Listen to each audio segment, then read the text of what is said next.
तो अब है अथर्ववेद संहिता। अथर्ववेद संहिता में क्या बताया गया है?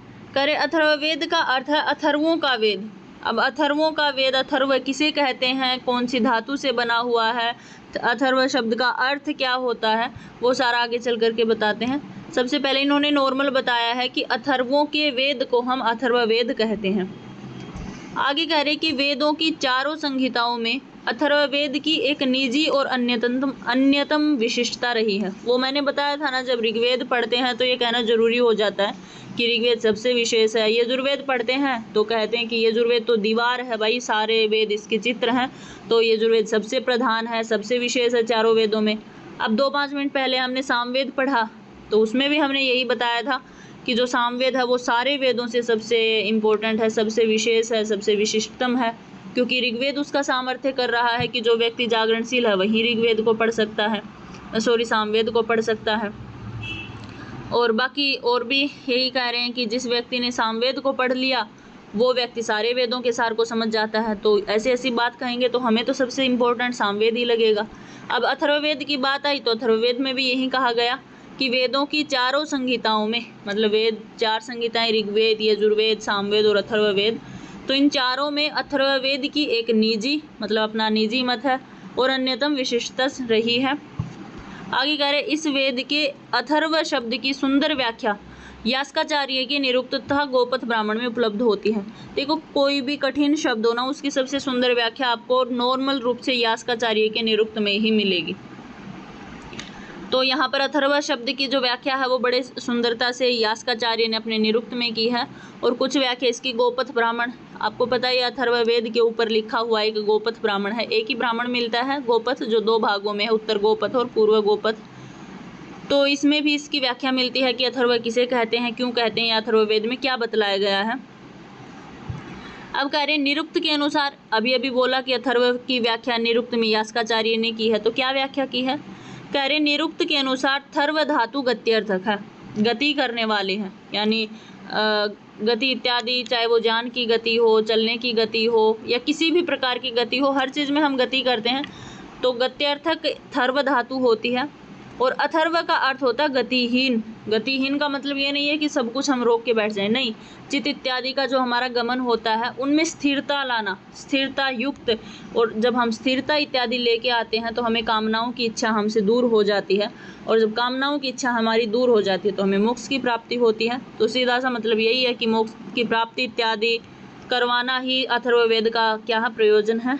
तो वही कह रहे हैं कि निरुक्त के अनुसार थर्व धातु का अर्थ होता है गति करना, और यहाँ पर अथर्व कहा गया है तो अथर्व लग गया, इसका मतलब गतिहीन। गतिहीन का मतलब ये नहीं कि बंदा आलस्य से युक्त है, नहीं, चित्त इत्यादि में जो चंचलता इत्यादि है, काम इत्यादि है, उसकी स्थिरता होना, उसकी गति का हीन हो जाना, तो वही है स्थिरता युक्त, अर्थात जिसमें चित्त में स्थिरता एवं दृढ़ता लाई जा सके, ऐसे मंत्रों का पाठ हम अथर्ववेद में करते हैं। आगे कह रहे हैं तदनुसार गोपथ ब्राह्मण में प्रस्तुत है कि समीपस्थ आत्मा को अपने अंदर देखना या अपने अंदर समीप स्थिर समझना, ये गोपथ ब्राह्मण प्रस्तुत करता है। जैसे यास्काचार्य ने क्या कहा कि चित्त इत्यादि में स्थिरता लाना, दृढ़ता लाना, जिससे हम मोक्ष की प्राप्ति कर सकें, यही मतलब हुआ। अब ऊपर बताया था कि गोपथ ब्राह्मण भी इसकी व्याख्या करता है, तो गोपथ ब्राह्मण किस तरीके से बोलता है इसे, तो प्रस्तुत करता है कि समीपस्थ आत्मा को अपने अंदर देखना। हम बोलते ना हमने आत्मा देखी नहीं है, आत्मा का कोई वो नहीं है, आकार नहीं है, तो हम आत्मा को नहीं देख सकते। तो वहीं ये समझाने का प्रयास कर रहे हैं कि जो अपने समीपस्थ आत्मा उसको अपने ही अंदर स्वीकार करना, अपने ही अंदर देखना क्या है, अथर्व शब्द का अर्थ है। आगे कह रहे हैं कि पाणिनीय धातु पाठ में थर्वी धातु हिंसा के अर्थ में है। ये पाणिनीय भी आपको पता है कि पाणिनि काफ़ी हमारे संस्कृत साहित्य की शुरुआत ही, लौकिक साहित्य की शुरुआत पाणिनि से ही हुई है। और पाणिनि के द्वारा पंचोपदेश लिखे गए हैं जिनमें अष्टाध्यायी है और दूसरे नंबर पे धातु पाठ है। तो वही कह रहे कि धातु पाठ में थर्वी धातु हिंसा के अर्थ में पठित है। जब पाणिनि ने धातु पाठ लिखा तो उसमें जो थर्व धातु है यानी थर्वी धातु है वो हिंसा के लिए है, कि जिससे हिंसा की जाती है, ऐसा इसका अर्थ निकलता है। थर्व धातु कुटिलता एवं हिंसावाची है, या तो कुटिलता का बोध करवाती है या हिंसावाची है। अतः अकुटिलता तथा अहिंसा योग से ब्रह्म की प्राप्ति कराने के कारण इस संहिता को अथर्ववेद कहा जाता है। अब थर्वी धातु कुटिलवाची है और थर्वी धातु हिंसावाची है। अब अथर्वी कैसे हो जाएगी? अथर्वी धातु है कुटिल हो जाएगी, अहिंसा वाली यानी जिसमें कोई हिंसा नहीं हो, कोई कुटिलता नहीं हो, कोई कृतघ्नता नहीं हो, ऐसे वेद के ऐसे मंत्रों का जहाँ पर संकलन किया गया है और जो अकुटिलता से, अहिंसा से, बिल्कुल अहिंसा से हम ब्रह्म के ऊपर पास पहुँचते हैं, ब्रह्म की प्राप्ति का रास्ता जब हम ढूंढते हैं, ऐसे मंत्रों का जहाँ पर संकलन किया गया है उस संहिता के नाम को कहा जाता है अथर्ववेद। आई थिंक आपको समझ में आया हो। आगे कह रहे हैं अथर्ववेद में विभिन्न ऋषियों के दृष्ट मंत्र हैं। ऐसा नहीं है कि अथर्ववेद पूरा एक ही ऋषि ने लिखा, नहीं, बहुत सारे ऋषि, सारे ही वेद ऐसे हैं कि जिनकी रचना अनेक अनेक ऋषियों ने लिखी है। कुछ सूक्त एक ऋषि ने लिखे हैं, कुछ सूक्त दो ऋषियों ने मिलकर के भी लिखे हैं। तो इस प्रकार से इनके भी जो मंत्र दृष्ट हैं, वैसे मंत्र लिखे नहीं गए हैं, मंत्र दृष्टा हैं, ऐसा माना जाता है कि ऋषियों के चित्त में मंत्रों का अवलोकन हुआ है, तो वही मंत्रों को देखने वालों को ही हम ऋषि कहते हैं। तो वही कहते हैं अथर्ववेद के अंदर जो मंत्र हैं वो विभिन्न ऋषियों ने देखे हैं या अनेक ऋषियों के द्वारा इसके दृष्ट मंत्र हैं। अनेक विषयों का इसमें प्रतिपादन है, अतः इसके अनेक नाम पड़े हैं, क्योंकि अथर्ववेद विज्ञान का योग है, विज्ञान का विषय है और विज्ञान में एक ज्ञान तो होगा नहीं, वी का अर्थ ही होता है विविध ज्ञान जहाँ पर संकलित हो, तो विज्ञान है इसका अर्थ। तो इसलिए कह रहे हैं कि इसके अनेक विषय हैं। अथर्ववेद का अन्य ग्रंथों में अथर्ववेद के नाम से प्राप्त होते हैं। तो ऐसे बहुत सारे अन्य नाम हैं, जैसे इसमें भूमि इत्यादि के बारे में वर्णन है तो अथर्ववेद को भूमि कह देते हैं और क्षत्रवेद कह देते हैं। इसमें चिकित्सा इत्यादि के बारे में वर्णन है तो भैषज्य वेद कह देते हैं। मतलब जिस भी इसके बारे में चर्चा है वहीं इसके अन्य नाम बन जाते हैं। अब है अथर्ववेद की शाखाएं। अब अथर्ववेद के ऊपर 9 शाखाएं मिलती हैं और बहुत इंपॉर्टेंट आपसे सवाल जरूर पूछा जाएगा यहाँ से कि मोद शाखा कहाँ से है, जाजल शाखा कहाँ से है, ये सब कुछ। तो आपको 9 की 9 शाखाएं एकदम दिमाग में रखनी है, ये नहीं कि आपके सामने ऑप्शन आएगा तो आप पहचान जाओगे। तो इसकी 9 शाखाएं मिलती हैं। पेपलाद शाखा है, तोद, तोद को ही स्तोद भी बोलते हैं, तोद ओ यानी स्तोद शाखा। मोद शाखा इसकी मिलती है, शौनकीय शाखा है। जाजल है, जलद है, ब्रह्मवेद है, देवदर्श है और चारण्य वेद इसकी शाखा है। तो ये 9 शाखाएं इसकी मिलती हैं। इसके बाद है प्रपंच हृदय चरण व्यूह है और सायण की अथर्ववेद भाष्य भूमिका में भी 9 शाखाओं का उल्लेख मिलता है। इसमें केवल पेपलाद एवं शौनकीय शाखा उपलब्ध होती है। तो हमने जो पीछे 9 शाखाएं पढ़ी हैं, पेपलाद, मोद, स्तोद, जाजल, जलद, शौनकीय, तो इन 9 की 9 शाखाओं में केवल मात्र 2 शाखाएं ऐसी हैं, एक पेपलाद शाखा है और एक शौनकीय शाखा है, जो 2 फिलहाल वर्तमान के समय में हमें उपलब्ध होती हैं। बाकी इनकी कोई शाखाएं नहीं मिलती हैं। तो यही प्रपंच हृदय चरण व्यू हमें इनका वर्णन सायण के अनुसार हुआ है। 9 शाखाओं का उल्लेख मिलता है, लेकिन फिलहाल के समय में 2 शाखाएं हमें उपलब्ध होती हैं। आगे कह रहे हैं अथर्ववेद के उपवेद। जैसे सभी वेदों के उपवेद हैं तो इनके काफ़ी उपवेद हैं। ऐसा नहीं है कि अथर्ववेद के ऊपर एक उपवेद है, नहीं, अलग अलग हैं। कह रहे गोपथ ब्राह्मण में अथर्ववेद के 5 उपवेद बतलाए गए हैं। अब गोपथ ब्राह्मण अथर्ववेद से ही लिखा गया ब्राह्मण है तो उसमें 5 इनके उपवेदों का वर्णन आता है। इनके ऊपर लिखा गया सर्पवेद है, पिशाच वेद है क्योंकि इसमें भूत पिशाच इत्यादि के बारे में भी वर्णन मिलता है। असुरवेद इनका उपवेद है क्योंकि इनमें राक्षस इत्यादि के बारे में वर्णन मिलता है। और इनका एक उपवेद इतिहास वेद है क्योंकि इसमें ऐतिहासिकता काफ़ी ज़्यादा है। और पुराण वेद है। तो यानी ये 5 सर्पवेद, पिशाच वेद, असुर वेद, इतिहास वेद और पुराण वेद, ये 5 क्या है, इनके उपवेद हैं। 5 आपको याद रखने हैं। आगे कह रहे हैं कि अथर्ववेद के अपर नाम हैं, मतलब कुछ नाम ऐसे हैं जैसे हम ऋग्वेद को 10 मंडलों में बांटते हैं तो उसका दशतई नाम हो जाता है। होता ऋत्विक होने से उसका होत्री नाम हो जाता, होत्री वेद नाम हो जाता है। या फिर यजुर्वेद को हम अध्वर्यु ऋत्विक है इसलिए अध्वर्यु का वेद बोल देते हैं, अध्वर्यु वेद बोल देते हैं। तो इसमें क्या है, इसमें विषय की दृष्टि से कि इसमें कौन सा विषय है, कैसा विषय है, उस दृष्टि से अथर्ववेद के बहुत सारे नाम पड़े हैं, जिनमें ब्रह्मवेद है क्योंकि ब्रह्मा के बारे में वर्णन है, उसे ब्रह्मवेद कह दिया जाता है। अथर्व अंगिरा वेद है, मतलब अथर्व कुछ बोलते हैं कि अथर्व नाम के ऋषि के द्वारा लिखा गया है या अंगिरा ऋषि के द्वारा लिखा गया, इसलिए इसको अथर्व अंगिरोस वेद बोल देते हैं।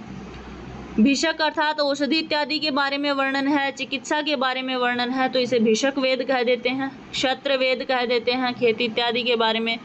मही वेद बोल देते हैं। मही मतलब मही का अर्थ आपको पता भूमि होता है, तो भूमि इत्यादि, भूमि सूक्त आपने पढ़ा होगा, तो आपके नेट के सिलेबस में भी लगा हुआ है हमारे भूमि सूक्त। तो भूमि इत्यादि के बारे में वर्णन, प्रार्थना इत्यादि की गई, तो इसे मही वेद कहते हैं। छंदो वेद कहते हैं, छंद इत्यादि के बारे में वर्णन है।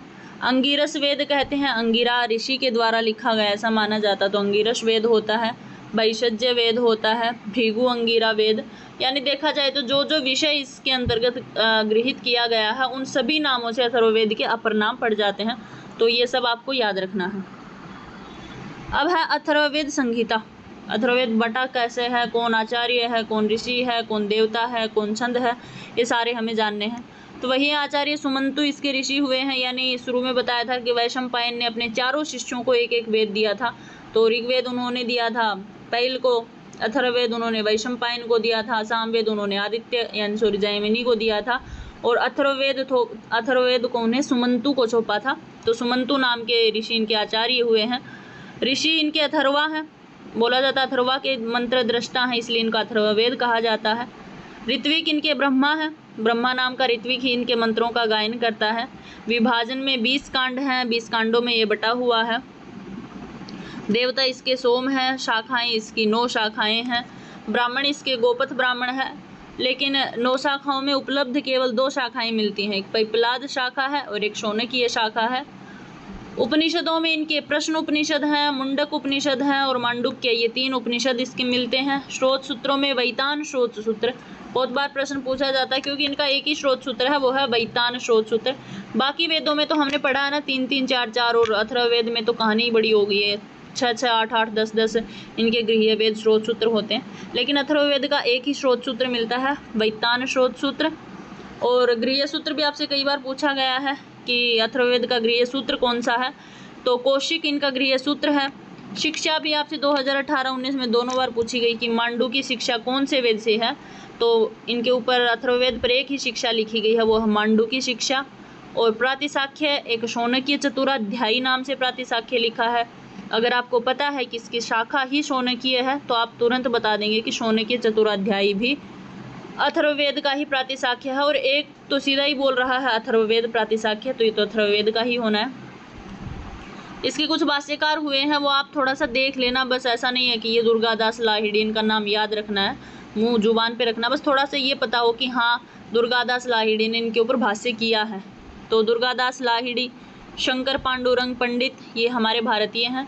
सातवलेकर के भी काफ़ी भाष्य मिलते हैं। क्षेमकरण त्रिवेदी, जयदेव विद्यालंकार, श्री राम शर्मा, विश्वबंधु, डॉक्टर रघुवीर भगवदत्त, डॉक्टर विजयपाल शास्त्री और राजेंद्र लाल मिश्र, ये इनके भाष्यकार हुए हैं। और पाश्चात्य अनुवादकों के रूप में रोट एंड व्हिटनी, इन्होंने भाष्य लिखा है। ब्लूमफील्ड का भाष्य काफ़ी प्रसिद्ध है, तो ये जब इनकी एक दिन पुस्तकें वगैरह करवाऊंगी, कल करवा देती हूँ, क्योंकि चारों वेद हो गए हैं, तो इनके कौन से भाष्य हैं, किस भाषा में इनके भाष्य लिखे गए हैं, कौन से वेद के कौन से भाष्यकार हैं, तो ये हम कल करते हैं।